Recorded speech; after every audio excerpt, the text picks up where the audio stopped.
Hello मेरे dear students, कैसे हो आप सब। आई होप आप सब जहाँ भी होंगे खुश होंगे, मस्त होंगे। आई होप बहुत अच्छे होंगे। तो मेरे प्यारे बच्चों, क्लास 10th की मैथ का सब्जेक्ट लेके आ गए हैं आप सभी के लिए।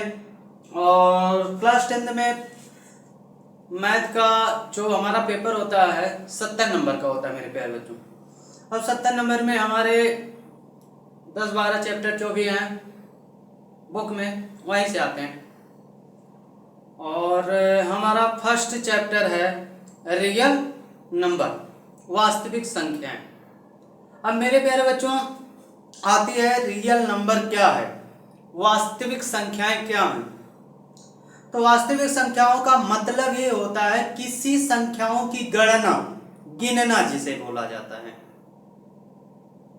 उसे हम क्या बोलते हैं, नंबर, संख्या बोलते हैं। तो हमारे प्यारे बच्चों जैसे किसी क्लास में कितने बेंच रखे गए तो उसको क्या करेंगे, गिनेंगे। एक क्लास में कितने बच्चे हैं, कितने स्टूडेंट हैं, उनकी संख्या होती है। आपका रोल नंबर एक नंबर है, जो भी नंबर होता है, मोबाइल नंबर, तो ये सब क्या हैं, ये संख्याएं तो हैं जिन्हें हम गिनने में काम करते हैं। अब मेरे प्यारे बच्चों संख्याओं का मतलब आप सबको सही सही समझ में आ गया होगा, जिस नंबर को गिनने में काउंट हो। रोल नंबर, मोबाइल नंबर, संख्याएं। सामान में आप सामान लेने जाते हैं तो आप पैसे को कैसे देखते हैं, गिनते हैं ना।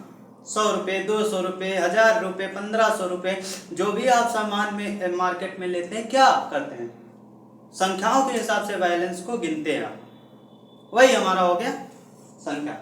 मेरे प्यारे बच्चों यहाँ पे कुछ फर्स्ट चैप्टर में रियल नंबर में कुछ फार्मूला है, डिफिनेशन है, उसको हमने यहाँ पे लिख लिया, आप सब जल्दी से देख लो। पहला आता है मेरे प्यारे बच्चों वास्तविक संख्याएं। चैप्टर का क्या नाम है मेरे प्यारे बच्चों, वास्तविक संख्या। इसे बोला जाता है real number, real number, real number. अब मेरे प्यारे बच्चों आता है उसमें प्राकृत संख्या। क्या, प्राकृत संख्या। और प्राकृत संख्या को क्या बोला जाता है, नेचुरल नंबर। इससे नेचुरल नंबर, और इसको डिनोट किससे करते हैं, एन से, कैपिटल एन से। अब इसका डिफिनेशन हमने बताया ना, गिनने में काम किया जाता है संख्याओं का। तो वस्तुओं को गिनने के लिए, वस्तुओं को गिनने के लिए संख्याओं का प्रयोग किया जाता है। उन संख्याओं का गणना गणन संख्या या प्राकृत संख्या कहते हैं।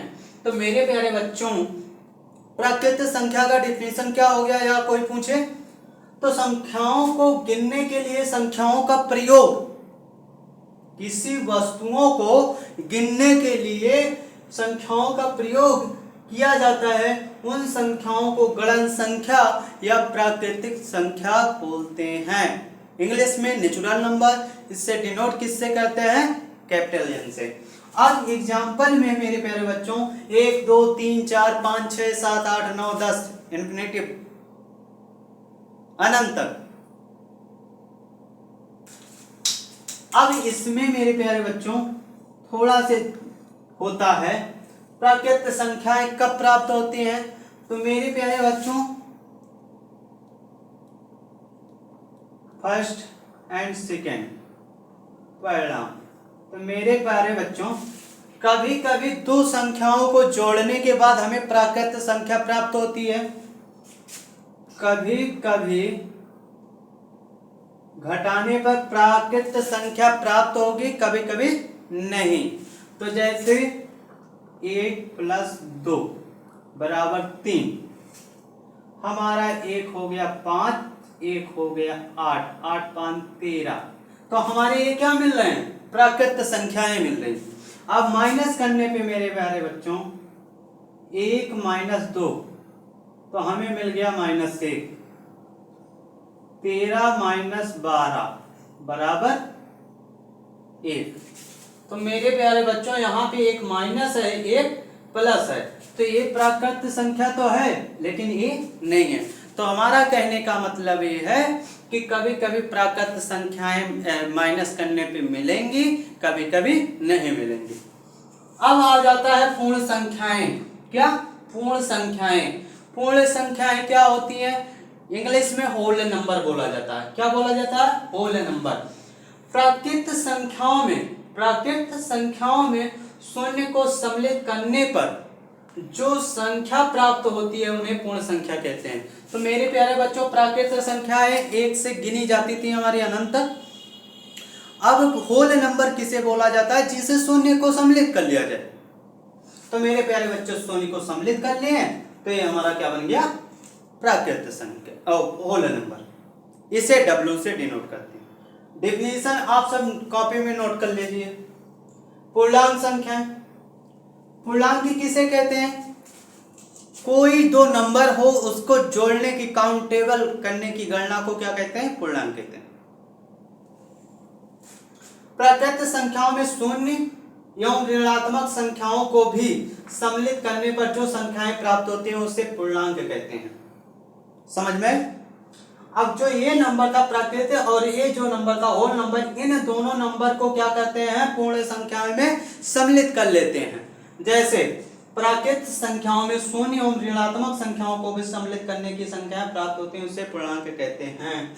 तो मेरे प्यारे बच्चों देखो, यहाँ पे जीरो के इधर राइट साइड में प्लस है, इधर नेगेटिव है, तो इन दोनों को क्या किए? जोड़ लिए, तो ये हमारा क्या बन गया? पूर्णांक संख्याएं बन गया। ठीक मेरे प्यारे बच्चों। अब पूर्णांक में दो चीजें होती हैं मेरे प्यारे बच्चों, एक धनात्मक संख्या, एक ऋणात्मक संख्या। एक होता है शून्य, उदासीन जिसे बोला जाता है। तो मेरे प्यारे बच्चों, फिगर के माध्यम से समझते हैं। एक स्केल लेते हैं, तो स्केल पे आप यहाँ पे देखो तो जीरो बना होता है। क्या? जीरो। और इधर बना होता हमारा 1 2 3, इधर बना होता है -1 -2 -3। तो अब मेरे प्यारे बच्चों, इसे धनात्मक संख्या बोलते हैं, इधर ऋणात्मक। मतलब इधर अनंत तक जो भी संख्याएं होंगी वह हमारी धनात्मक संख्याएं होंगी, और इधर अनंत तक जो भी होंगे हमारे वो क्या होंगे? ऋणात्मक। और इस जीरो को मेरे प्यारे बच्चों न्यूट्रल बोला जाता है, जिसे कहा जाता है उदासीन। क्या बोला जाता है? उदासीन। अब इस प्यारे बच्चों इसको लिख लो, नोट्स में लिख लो। अब आ जाती है भिन्न, फ्रैक्शन। भिन्न क्या होती है? हम बटे में लिखते हैं। किसी चीज को 4 भागों में बांट दो, हमारा क्या हो गया? 1/4 भाग। तरबूज को लेते हैं, चौथाई, एक टुकड़ा निकाल लें तो हमारा तिहाई बच गया, फिर तिहाई खा लें, 1/4। तो मेरे प्यारे बच्चों, फ्रैक्शन भिन्न एक ऐसी संख्या है जो किसी संपूर्ण चीज का कोई भाग निरूपित करता है, उसे भिन्न कहते हैं। तो मेरे प्यारे बच्चों, अब यहाँ पे देखो, एक हमने सर्कल बनाया और सर्कल में एक डिनोट करते हैं, तो 1 भाग a हो गया, 1 भाग a हो गया, 1 भाग a हो गया। तो मेरे प्यारे बच्चों 1/4, 1/4, इसको काट के निकाल लें, इस भाग को काट के निकाल लें, तो हमारा यही तीनों से बचा 1 भाग a, तो हमारे 1 भाग a। अब मेरे प्यारे बच्चों, इन सबको जब जोड़ेंगे 1/4 प्लस 1/4, 1/4। अब इसके हर क्या है मेरे प्यारे बच्चों? बराबर है ना? बराबर है, तो 4/4, 1 बचा। तो इसी को जो बटे के रूप में लिखते हैं उसी को बोला जाता है भिन्न। अब आता है रियल नंबर में मेरे प्यारे बच्चों परिमेय संख्या। परिमेय संख्या क्या होती है? ऐसी संख्याएं जिसे p और q के रूप में लिख सकते हैं, p/q के रूप में लिख सकते हैं, उसे परिमेय संख्या कहते हैं। बट क्यों हमारा शून्य ना हो, क्यों शून्य ना हो। तो यहाँ पे डेफिनेशन देख लेते हैं। ऐसे संख्याएं जिन्हें p/q के रूप में लिख सकते हैं, लेकिन लिख सकते हैं उसे परिमेय संख्या कहते हैं, जहां p और q दोनों पूर्णांक हों, लेकिन क्यू कभी शून्य ना हो, तो P बटा क्यू, क्यू डज नॉट शून्य। ठीक मेरे प्यारे